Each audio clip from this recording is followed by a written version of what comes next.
వస్తుంది మా అందరిది. దాదాపు 786 మంది లిస్ట్ ఇచ్చారు. 786 మందిది ఇండియన్ బ్యాంక్ కింద ఇప్పటి వరకు మాఫీ కాలేదు. ఏమైందని అడిగితే ఒకరో ఇద్దరో మాఫీ అయిందని చెప్తారు. అక్కడ అడిగితే ఏమంటారు, అగ్రికల్చర్ ఆఫీసర్ దగ్గరకు రమ్మంటారు. అగ్రికల్చర్ ఆఫీసర్ దగ్గరకు పోతే ఇండియన్ బ్యాంక్ రమ్మంటారు. ఇండియన్ బ్యాంక్ వెళ్తే అక్కడికి ఇక్కడికి మేము ఇన్ని రోజులకి వెళ్ళి తిరుగుతున్నాం.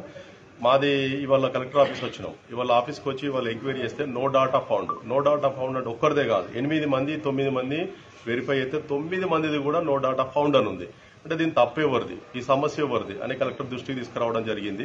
మాకు ఎట్లా న్యాయం చేస్తారో ఇప్పటి వరకు అర్థమైతలేదు. ఈడికి 3 సార్లు రుణమాఫీ అన్నారు కానీ ఇప్పటి వరకు మా దానిలో ఎవ్వరికి కాలే. అందులో నమ్మలేకుండా జస్ట్ నమ్మలేకుండానే 250 నుంచి 300 మంది బాధితులు ఉన్నాం. అక్కడ చూస్తే మాత్రం గవర్నమెంట్ మాత్రం అందరికి మాఫీ అవుతుంది. జస్ట్ రేషన్ కార్డు సమస్య ఉందంటారు. రేషన్ కార్డు మాకు అందరికి ఎవరికి సపరేట్ రేషన్ కార్డులు ఉన్నాయి. ఏ ఇష్యూ లేదు. ఇనిషియల్లో తప్పు లేదు, పేరులో తప్పు లేదు, వెరీ క్లియర్ ఉంది. అయినా కానీ మా గోడు మా బాధ వినేవాళ్ళు ఇప్పటివరకు ఎవరు కనిపించలే.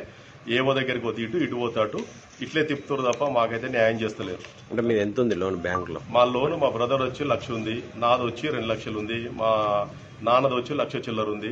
ఎవరిది కాలే, ఏ స్టేజ్ లో కూడా కాలేదు. 1 లక్ష కాలేదు, 2 లక్షలు కాలేదు, 2.5 కాలే, 2 లోపు కాలే. ఎవరిది కూడా మాఫీ కాలే. ఇప్పుడు గ్రామంలో సుమారుగా 200 మంది బాధితులు ఉంటారు సార్, ఓన్లీ ఇండియన్ బ్యాంక్ కింద. ఇది క్లియర్ చేస్తున్నారంట. మా డాటానే లేదు. యాక్చువల్లీ మేము బాకీ ఉన్నట్టు అసలు గవర్నమెంట్ దగ్గర